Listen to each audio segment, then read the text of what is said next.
now into the Really Good Radio Show, and I welcome him, Uncle Gene Blow. Thank you. Good morning. How are you today, Uncle? Good. Feeling good. Yep. Thanks for joining us this morning. You have a fair few listeners on right now. They always jump in around 7:30 to see who we got, and I thank you for joining us so early in the morning. Is there a time difference right now where you are? I forgot. Just an hour, yeah. So I had to get up pretty early this morning to catch you. Yeah. Well, great to have you. Tell us a little bit about. Let's start with how Deadlee Maardars came about. Well, I suppose Deadlee Maardars came about on the 1st of June 2008. I lost my son, Chagan, and that sort of like devastated not just me, but my whole family. And then after a while, you know, I'd been to a couple of psychologists and trying to sort of get over it. But it got to a point where I had to do something myself. So in October that year, I went to a men's group in Zulmia, which is a suburb in Brisbane. And they were sitting around talking about, loss and other things. And it was a good little support group. But then I thought, well, because I don't live in Zulmia, I live in Redcliffe, I thought, well, maybe I should start my own. So then I put the word out, and at the first meeting, we got over 20 guys turned up at the Redcliffe High School. And I thought, well, wow, you know, this is bigger than what I thought it could be. And so it sort of started from there. And then next year, we started doing men's yarning circles at the school. So then from there, it went to sort of the next year, 2009. And we're still sitting around a fire and yarning and you know, helping one another. And then one day I got a phone call, and the phone call said, what are you doing for our kids in Redcliffe? Because a lot of them are disengaging from education in primary school. And I went, what? I said, I didn't know that.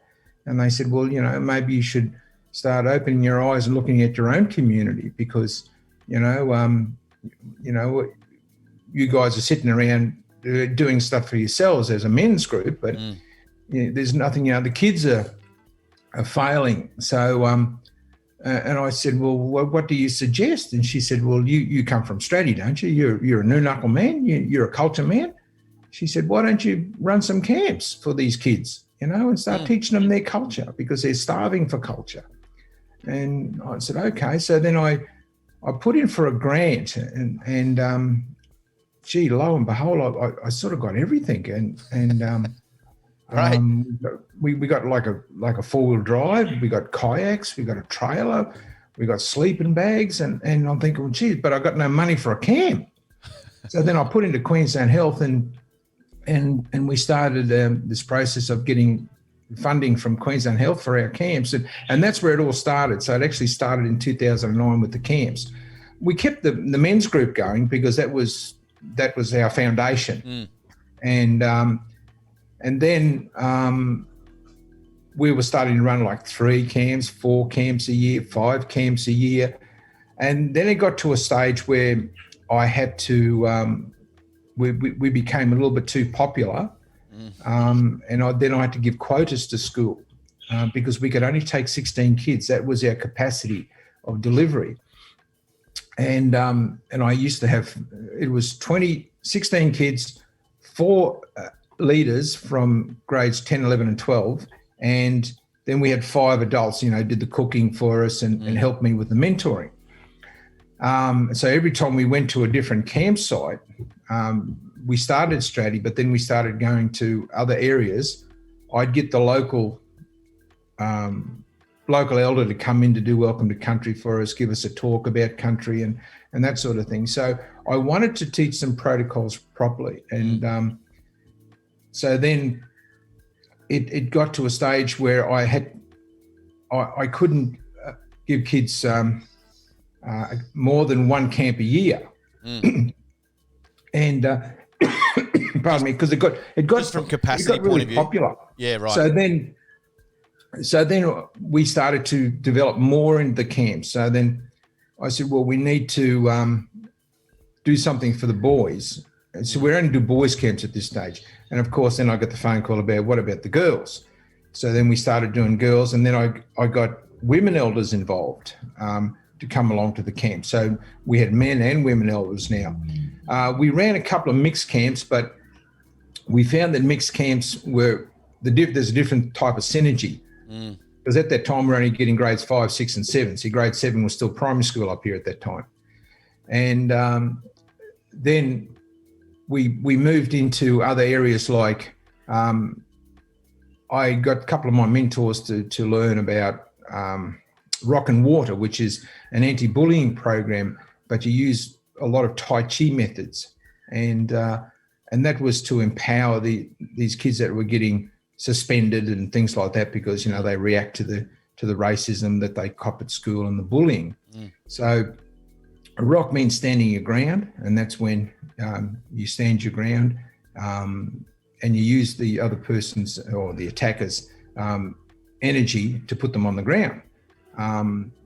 And then there's the water. The water means go with the flow. So if you're getting that verbal abuse, we get the kids to eyeball the person, and that sometimes it disempowers them, because they don't know what to do, because you're supposed to hang your head if they're carrying on with you. So that worked, and then a couple of the schools were starting to get me to come into the schools to teach Rock and Water, and it was a funny episode because my daughter was involved with a situation when she was in grade 6 and with a grade 7 boy who tried to kick her, and she used a bit of rock on her, and he because I get invited up to the school because she said, "Oh, Dad, you might get a phone call from the principal." So I go up to the school, and here he is, and he's really paying out on the kid that Waratah flipped on that parent, on that boy's parent. So. And then he's invited me in, and, I said, "Oh, listen, so I can explain, because and he goes, no, I didn't bring you in to tell you that." He said, "I want you to come into the school to teach Rock and Water." And I said, "Okay, on one condition, as long as those boys that were trying to bully my daughter are in that class, because the best way to relieve this or, to get to bullying is the education side of it. Because these kids are probably getting bullied at home as well, So, you've got to look beyond the problem when there is a problem.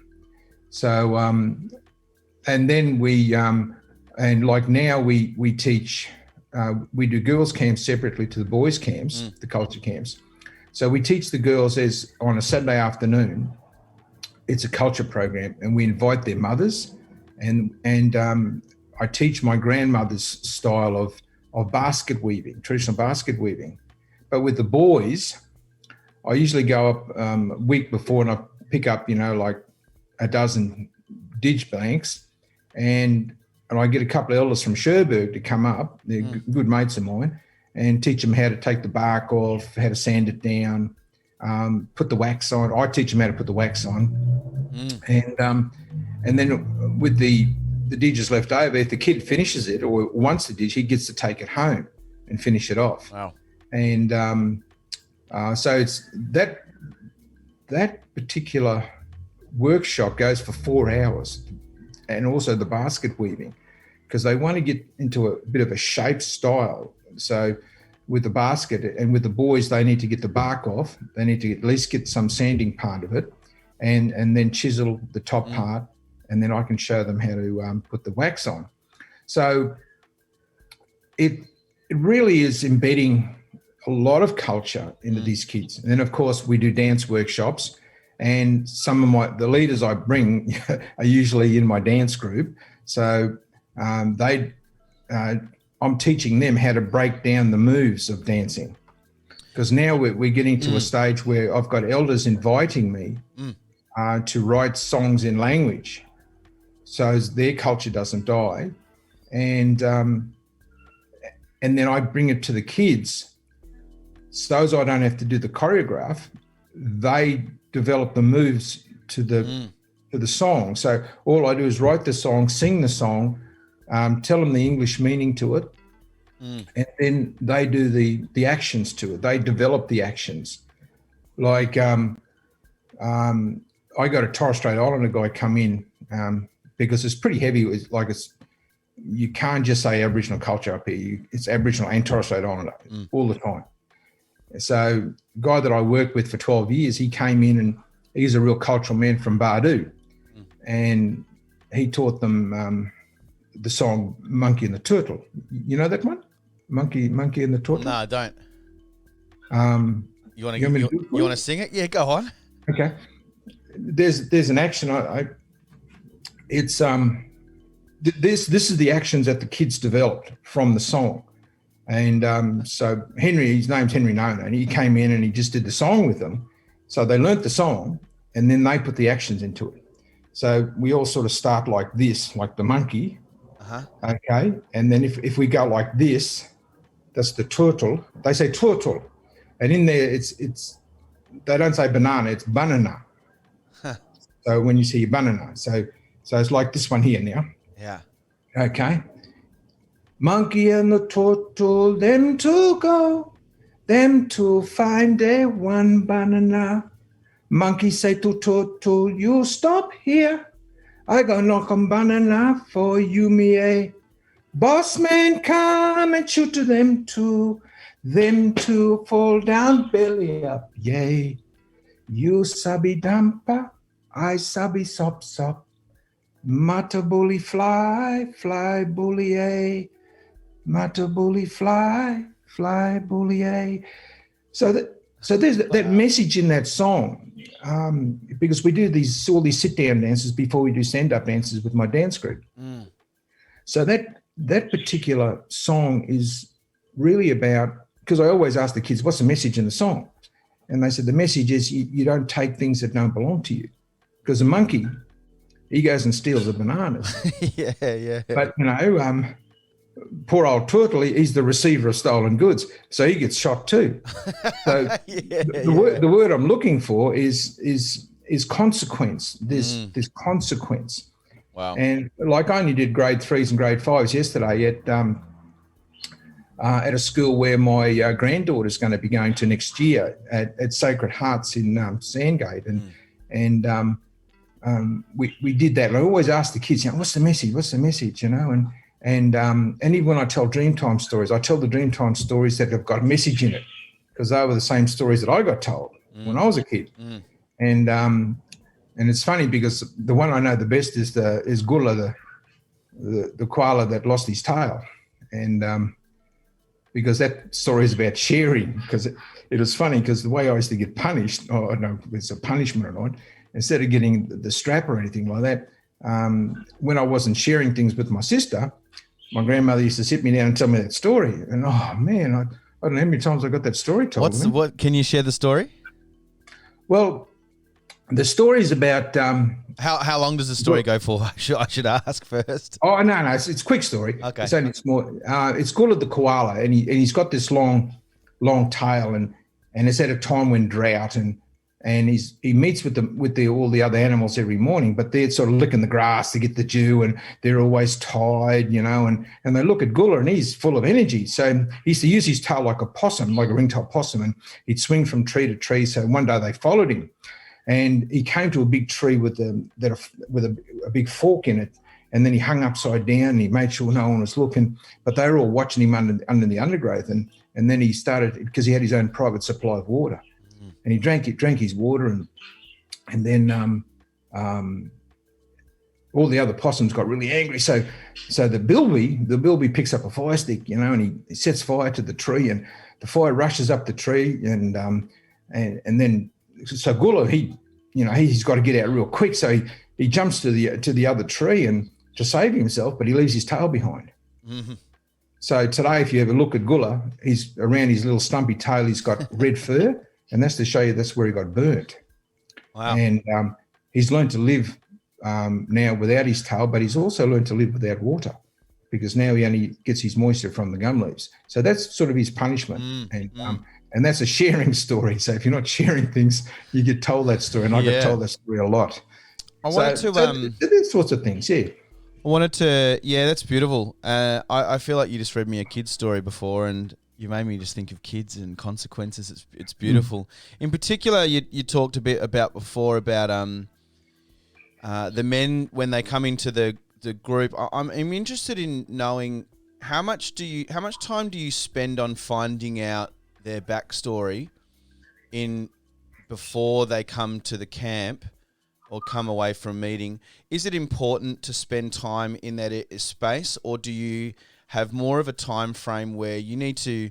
It's okay to not focus on that and start wondering where they're at by a series of workshops, and you can see that there a theme that they're not connected to country as much or their culture, or is it are some men are really connected to their culture yet they're battling PTSD? I know you do some work with the Vietnam vets. How do you engage and I guess rehabilitate or empower a group of men that bring such a wide variety of paths that they've come from?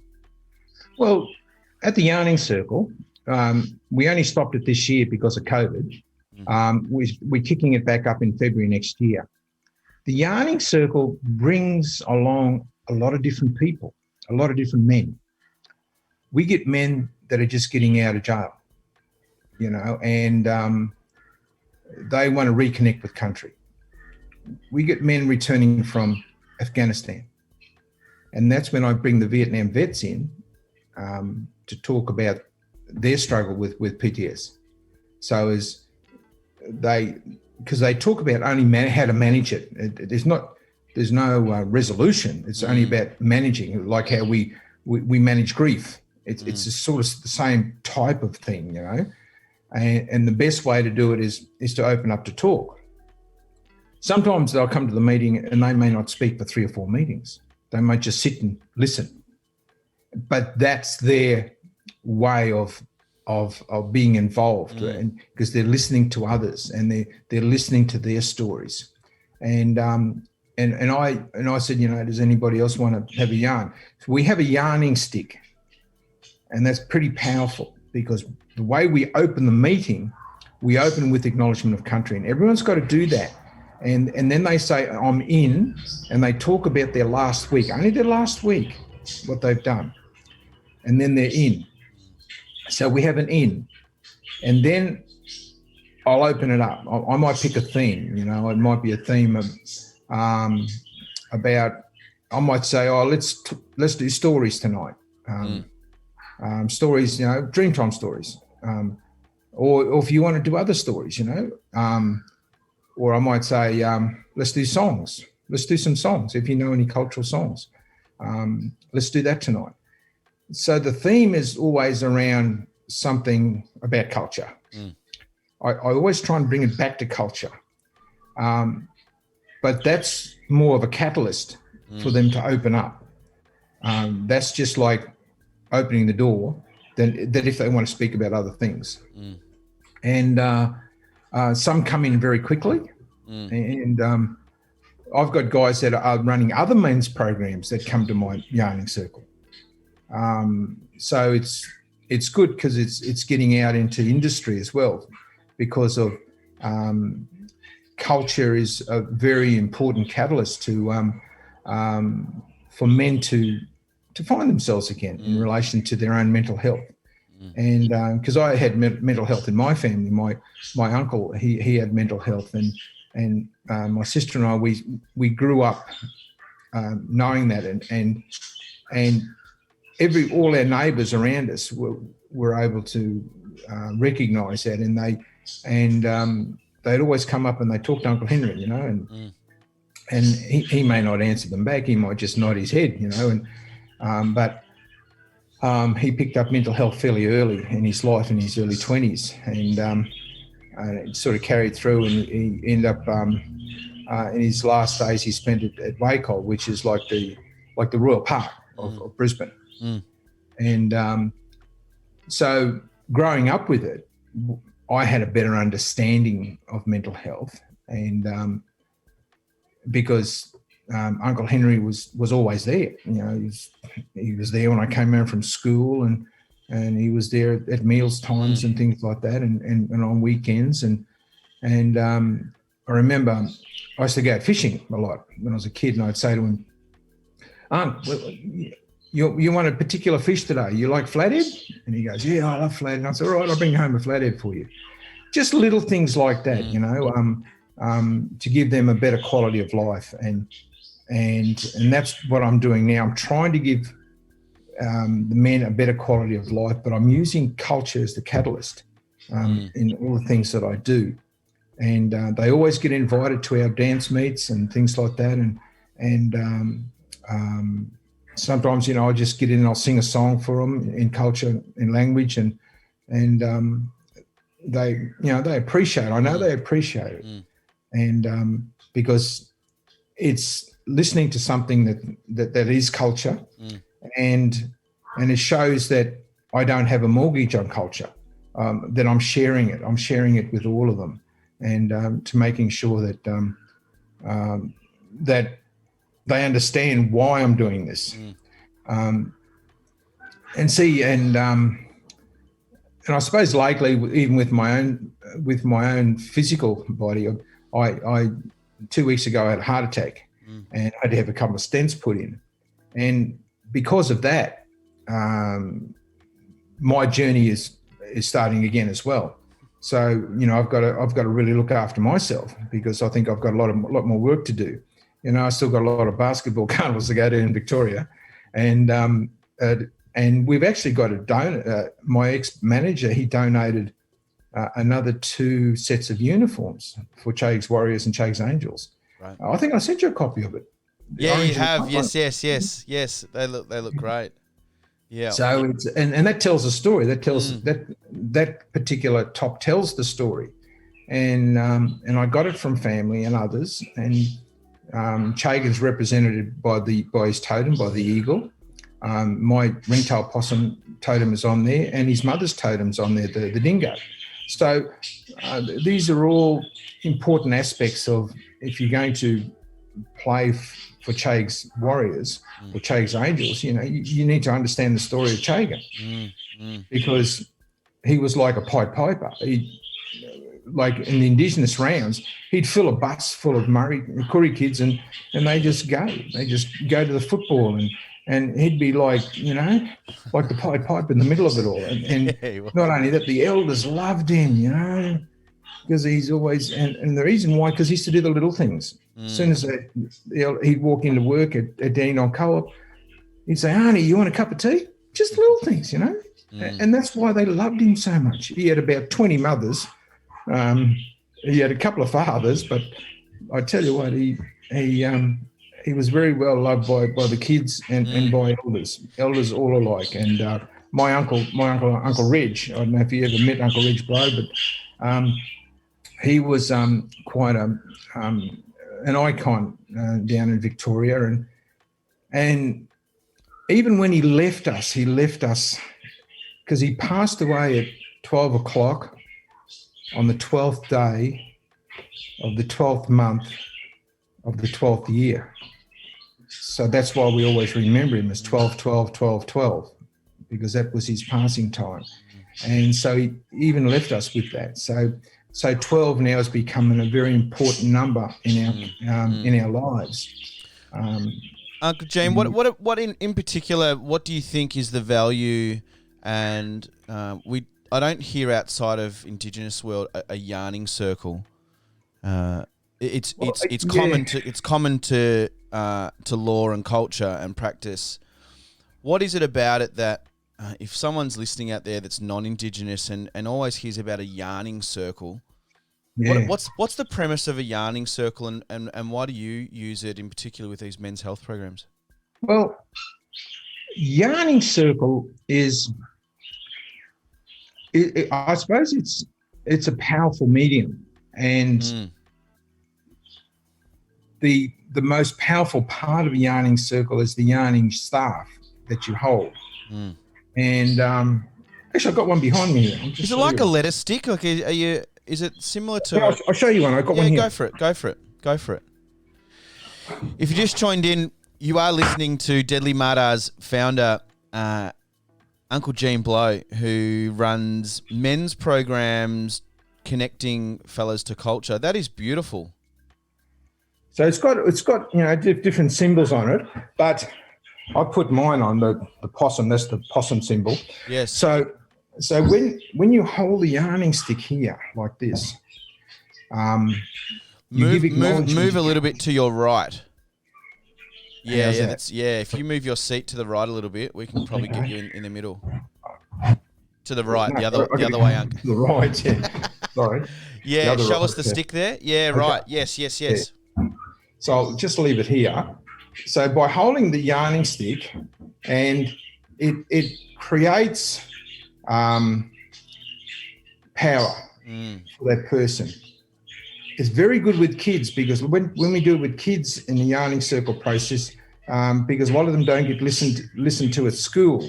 So it means that they get the chance to talk. And it means we talk about if they're being bullied at school. Yes. So you've got it here. I've got to try and keep it on the screen there, and they're holding it, and they get up and they do that acknowledgement of country. And I've seen this before in not just in yarning circles, but even in primary schools, or I can't remember where else I've seen it. But if you're holding the whatever it is, the conch. Is it the conch? Is it the old conch? I think it's off a movie. Oh, you can see that there's like a bent thing. I've got to try and keep this in the screen somehow. Yeah, see the bent there? Well, that's right. the handle up the top here. That's me holding the handle. Yes. And once you've got the handle, that's it. Everyone has to binangya. Binangya is the word listen. Yes, everyone else has to listen. Everyone's got binangya. Binangya is our Noonuccal word. So usually I start with binangye, binangye, binangye, binangye, and they all stop and they listen to this person then, because they have to listen. And because when I was a kid, that's how I learned things, from my grandfather and from Uncle Reg. Word I didn't want to hear was binagari. Binagari means you're not listening, and that usually I felt a bit of pain after that. What do you mean? Well, I usually get cracked because I'm not listening. I was going to say, is that? So whenever I heard the word binagari, I'd just start ducking. You know? And it was so that I knew I had to listen, because he was going to tell me something important. Oh, so you knew where the pain was coming from. It was from a whack. It was from a whack, yeah. And hey, good morning also to Chrissy Egan, jumped on the chat then and says, loving this. Chrissy! Good to see you both. Brother? Glad you're better, Gene. He said, love hearing you talk about your culture. And good morning to Lynette George. And there's a fair few listeners tuning in right now, so it's brilliant to see people listening. But I want to continue with this yarning circle. Yeah, please. A yarn is like our word. It means, obviously to talk. But a yarning circle, and we do both for women and men when we go to these camps. So I've done an extension now, because I'm doing healing gardens. I started doing them for hospitals, but now I'm doing it for schools. And in that, we put in 16 sandstone, 2-ton sandstone blocks in a circle, and which is in part of the garden. And that's my strength with Indigenous plants. And so the last garden I did a pathway that led to the yarning circle, and it had Indigenous gardens. The pathway is in the shape of a big carpet snake. And in the bends of the carpet snake, I put the gardens, the Indigenous gardens. And it ended at a Burdekin plum tree, which is one of the rainforest trees up here. And it's got Burdekin plum is one of our fruits. And underneath that is the yarning circle. So then after I do a yarning circle healing garden for a school, they invite me back in, and I do an in-service to show or to teach the teachers how to use a yarning circle as an outdoor teaching class. So it's all about how to facilitate a yarning circle. So they can get the kids out of the classroom, get them outside, and getting them talking. And of course, and now the power of the yarning stick. The yarning stick is there for to be listened to. Because, once you've got it and you start talking, everyone's got to be quiet and listen, because what's coming out of your mouth is very, very important to you. You want to be listened to. So the word yarn means to talk, but it means more to us, because it's almost like trying to open the door so you can start talking about your own issues. Yes. And because that's healing. When you start to talk, you're healing. And that's a good way to manage it, because, I'm usually getting the phone call a couple of days before. We on, brother? We on for tomorrow night, and which is good, because, it becomes their responsibility. I mean, I love doing it, and I love doing the lead, but I'll always get someone different on a night to do the opening. And I said, brother, you can open for us tonight, So then they got to open with that acknowledgement of country, and I'm very specific on country, and I've even had some blues up here with a few of the mob, because they don't know country, and it sort of makes me angry in a way, because if you go into country, like, you've got to give acknowledgement to country. I mean, I lived in Victoria for over 20 years, and I wrote the Aboriginal cross-cultural awareness training package for Department of Employment. So I know all the mobs down there. So whenever I go into a school in Victoria on Zoom and I'm doing culture, I'm telling a story. I could tell a Queensland story, but I'll use the animals in Gunditjmara or whatever, the language, or where the school is, so they understand of local words,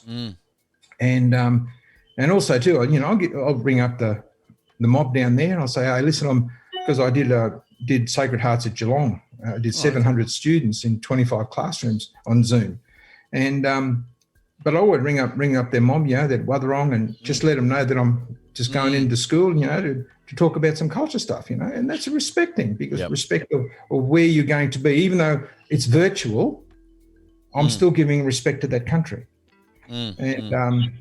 That's beautiful. Yeah. And so I think that getting back to yarning circle is more than just talking. It's about what triggers you use, so as they can open up and talk about their mental health, to talk about their grief, to talk about issues that worrying them. Sometimes they might be separated from their wife, and they just want to meet up with their kids. And see, many years ago, I ran a program in the jails. It was an art program, but we showed the inmates how to use a video so they can send like a video message, like a USB, to their kid. Oh yeah. And so it was sort of like a USB letter. Yes. And so once we taught them how to use the camera, then they'd set it all up and they do it, and we do the recording for them, and they do that thing, and that was part of their own way of handling being separated from their children. So there's all different ways that you can do it. I found a way up here that is endorsed by the men, and they love it. I've been running now yarning circles since 2009. This year is the only year we've had off, but we're going to be back next year. I bet. And so hopefully, to your listeners out there, hopefully understanding what yarning circle's all about is such an important. My Uncle Reg taught me. He taught me yarning circle. And I used to go down to Victoria and go attend his up at Preston. And so I used the same process. And when my son passed away, Chags, Chag's Warriors. Well, then they named the yarning circle in Dandenong Chag's Warriors in recognition of him. And that was because of the work. I mean, he was only 21 and he was way before his time. He had a huge impact. Huge impact. I mean, you would have played basketball with him, mate. Yeah, of course. Or against him. Yeah. And he had a huge impact on the court. You always knew who the good players were. When you get on a court. But you know, and it's a great thing that Vaxel now are honouring Chags with the community award, because he spent, and we've talked about it many times off air, but I noticed him stand out. He never left the court or left the stadium and went home to the motel to freshen up. Yeah. He'd stay around in between games and walk around, and just the kids were hanging off his legs and arms and wanted Chags. He just had this, and I think there's a real, I admire people that when kids love them, it's like dogs and kids, they know good people. And he just had flocks of kids go to him as soon as the game finished, and he never looked like, this is too much, I've got to go rest for my next game. He spent a lot of time there. And I mean, that was where he got a lot of his energy from. Yes. Because there's so many people loved him, and I'll just tell you a quick story about him. He'd be playing rep basketball for Kilsyth, right? Kilsyth Cobras on Friday night. So he'd get both his ankles taped. And then on Saturdays, he's playing for Derek Kickett in football. And he might play 2 or 3 games.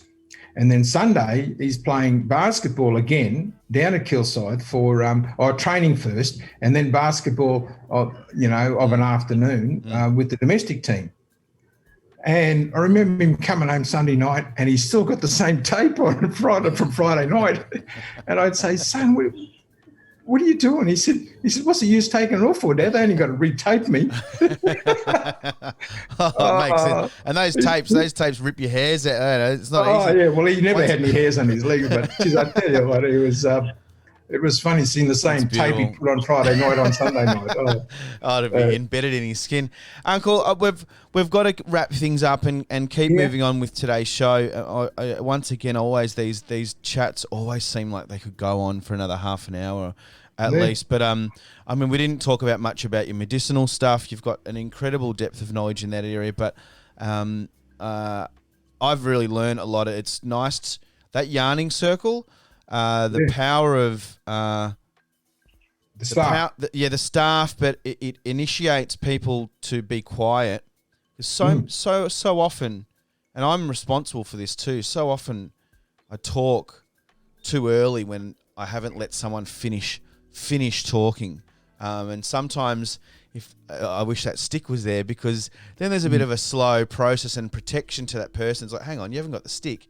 You can't talk, and it's a nice, it's a good reminder, not just culturally, but even symbolically, to just wait until that person's finished, and the timing of listening, and it's a beautiful thing. And I appreciate you sharing today, Uncle. And we look forward to more programs. One last thing, please do. One of the parts of the boys' yarning circle, and also with the girls, but I don't attend the girls' ones, of course. But the boys' yarning circle, when we have the camps, we have an apology segment.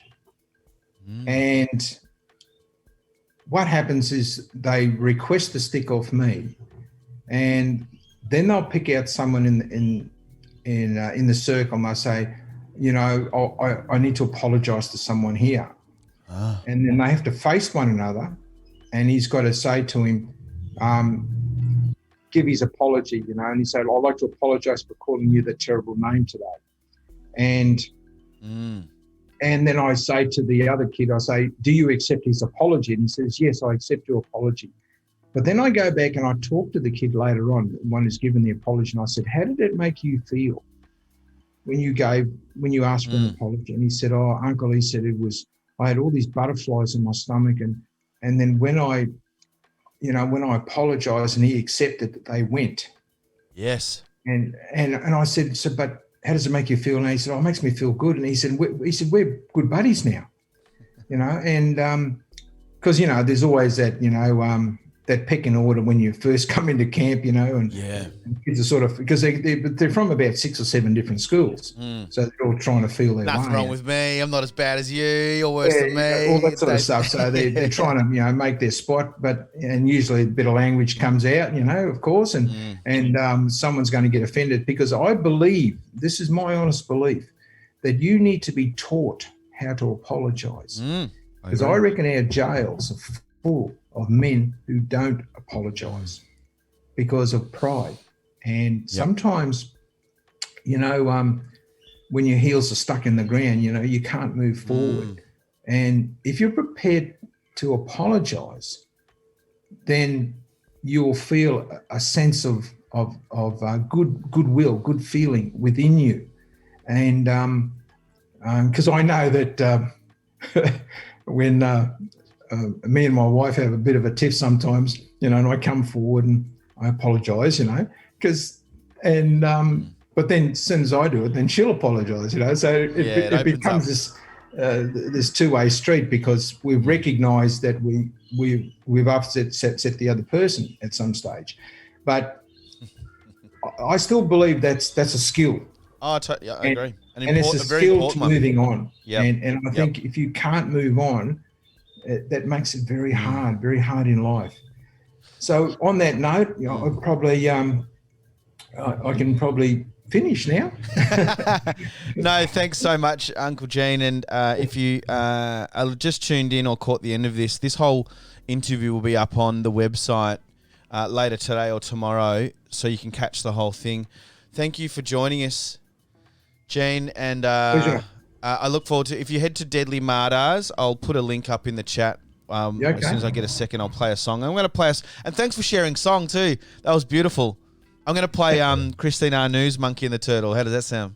Yeah, good. I mean, I think she does it a little bit different, but anyway, I'll you can harmonise. Singer than me, but I don't know. You did a pretty good rendition, Uncle. It was very beautiful. But I appreciate you joining us today, and we'll catch up with you soon.